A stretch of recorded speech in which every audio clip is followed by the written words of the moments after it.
Hello viewers, winter special में आज आपके साथ बीफ निहारी की रेसिपी शेयर कर रही हूँ, जिसे हम प्रेशर कुकर में तैयार करेंगे। ये बहुत ही जल्दी तैयार होगी और बहुत मज़ेदार भी बनेगी। आइए रेसिपी की जानिब चलते हैं। कुकर में 1 कप ऑयल ऐड करेंगे। 1.5 किलो ये मैंने बीफ लिया है। इसे मैंने बड़े बड़े टुकड़ों में काट लिया है, लेकिन इसको पतले रखा है ताकि ये कुकर में जल्दी बन जाए और हमारा टाइम भी सेफ हो। निहारी में चूँकि इसके रेशे अच्छे लगते हैं, इसलिए मैंने इसे लंबाई में काटा है ताकि इसके लंबे लंबे रेशे तैयार हो सके। गोश्त के बराबर ही हम हड्डियाँ लेंगे। 1.5 किलो गोश्त के साथ ये मैंने 1.5 किलो हड्डियाँ ली है। ये 2 नली की पीस है और छोटे वाले ये गोडे की हड्डियाँ हैं, जिसे मैंने 2 टुकड़ों में कटवा लिया है। सबसे पहले हम गोश्त को फ्राई करेंगे। उसे इतना भुनेंगे कि इसका पानी ख़त्म हो जाए और गोश्त के अंदर से जो हीक आती है वो ख़त्म हो जाए। कुछ लोग इसे बॉईल करते हैं, जिससे उसके अंदर उसकी स्मेल रह जाती है जो गोश्त की होती है। हम इसे ढक्कन ढककर सिर्फ इस तरह फ्राई कर रहे हैं ताकि इसका सारा पानी खुश्क हो जाए और ये अच्छी तरह से फ्राई हो जाए। 1/2 टीस्पून के करीब मैंने यहाँ पर सॉल्ट ऐड किया है। हमें एक गोल्डन कलर आने तक इसको रोस्ट करना है। कुकर के ऊपर मैंने सिर्फ ढक्कन रखा था, मगर इसे बंद नहीं किया था, सीटी नहीं लगाई थी, सिर्फ इसलिए ताकि छींटे मेरे ऊपर ना आए। ढक्कन खोलकर ही हम इसे भूनेंगे। देखिए, मैं इसका कलर दिखाती हूँ आपको, कितना ज़बरदस्त सा गोल्डन ब्राउन कलर हुआ है और ये चारों तरफ से बिल्कुल अच्छी तरह से फ्राई हो गई है। इसकी साइडें चेंज कर करके इसको फ्राई किया है, बहुत अच्छी तरह से रोस्ट हो गई है।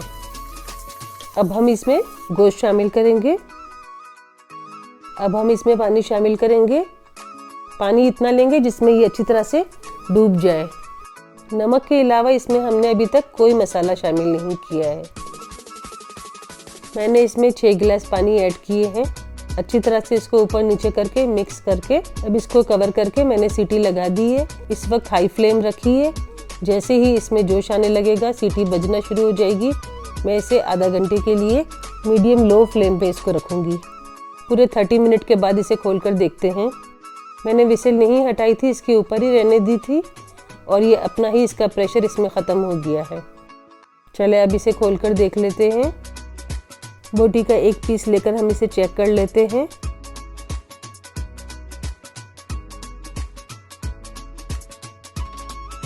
ज़बरदस्त, ये तो बहुत अच्छी तरह से गल गई है, हाथ लगाने से ही बिखर रही है। इसमें हमें ऐसा ही गोश्त चाहिए। हड्डी को भी एक नज़र देख लेते हैं। देखें, ये पूरी तरह से गल गया है। इसके अंदर का ये जो गूदा है बिल्कुल हिल रहा है, नज़र आ रहा है ना, बिल्कुल अच्छी तरह से गल गया है। इसमें से सारी ये हड्डी निकाल कर अलहदा रख देंगे और नली का गूदा भी अलहदा से रख देंगे। मैं निहारी में नली का गूदा शामिल नहीं कर रही हूँ, क्योंकि मेरे घर में सब लोग नहीं पसंद करते और मुझे बहुत ज़्यादा पसंद है। तो जिस वक्त मैं खाने लगूंगी, मैं इसे अपने प्लेट में शामिल कर लूँगी गरम करके। यहाँ पर ये कुछ साबित गरम मसाले लिए हैं मैंने, जिसे पीसकर हम निहारी में शामिल करेंगे। 1.5 किलो के हिसाब से मैंने ये सारे मसाले लिए हैं। आप देख लें, अगर आपकी निहारी इससे डबल बनानी है आपको, तो आप मसाले को डबल कर दीजिएगा।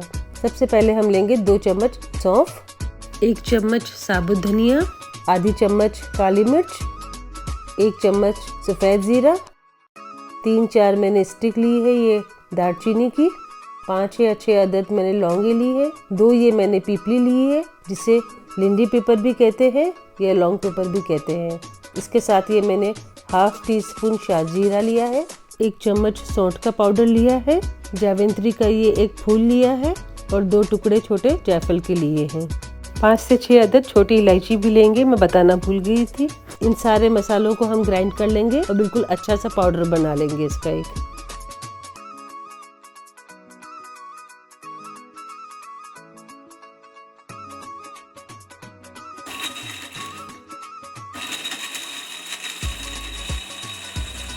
देखिए, पाउडर हमें बिल्कुल बारीक पीसना है। हो सके तो इसको एक दफ़ा छान भी लें। कढ़ाई में मैंने 1/2 कप ऑयल गरम रखा है। दरमियानी साइज़ का एक प्याज लेंगे। प्याज को बारीक स्लाइस कर लिया है मैंने। इसे हल्का गोल्डन होने तक हम फ्राई करेंगे।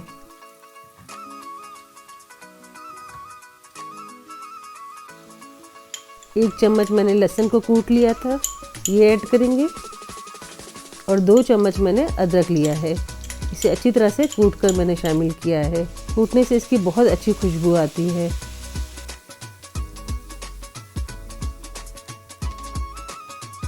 अदरक लहसुन को हम इतना ही सौटे करेंगे प्याज के साथ।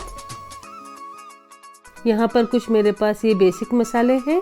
इसमें मैंने हाफ टी स्पून टाटरी ली है, हाफ टी स्पून हल्दी ली है, 1 टीस्पून मैंने रेड चिली पाउडर लिया है, 1 टीस्पून मैंने सॉल्ट का लिया है, साथ ही 1 टीस्पून कश्मीरी लाल मिर्च पाउडर लिया है। इन सारे मसालों को हम प्याज में शामिल कर देंगे और इसको भूनना शुरू करेंगे। थोड़ा थोड़ा पानी ऐड करेंगे और इसको भूनेंगे मसालों को अच्छी तरह से।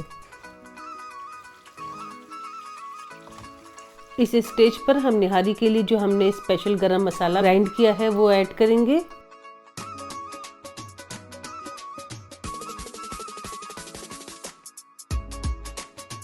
एक से 2 टेबल स्पून मैंने पानी ऐड किया है और इसको हम अच्छी तरह से भून लेंगे। मसाला हमारा पूरी तरह से भून गया है। इस स्टेज पर हम निहारी का शोरबा इसमें ऐड करेंगे और बिल्कुल आराम से इसमें सारा गोश्त भी शामिल कर देंगे।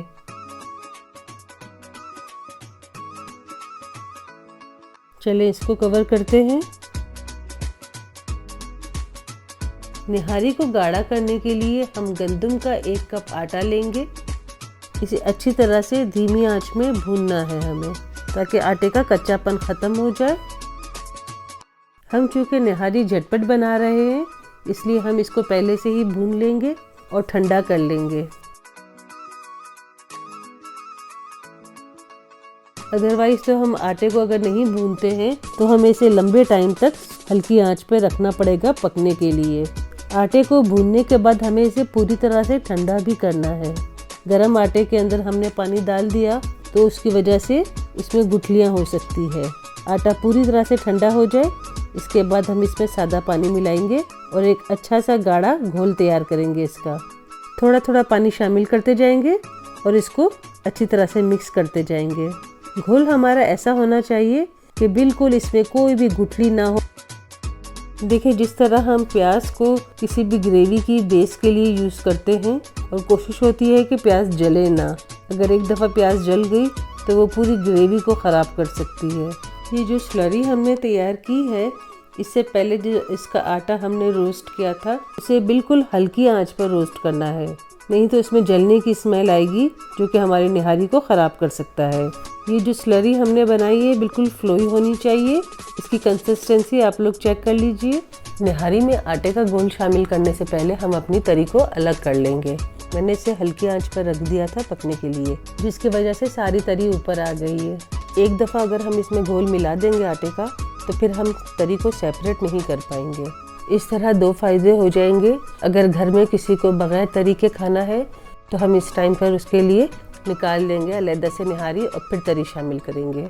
चलिए, अब हमने तरी अलग कर ली है अपनी। अब हम आटे का घोल इसमें शामिल करते हैं।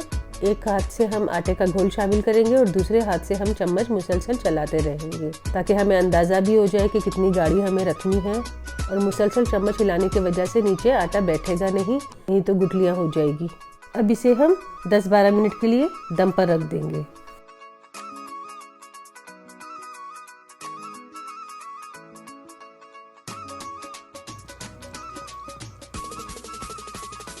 बिल्कुल तैयार है हमारी निहारी। आइए इसे सर्व करते हैं।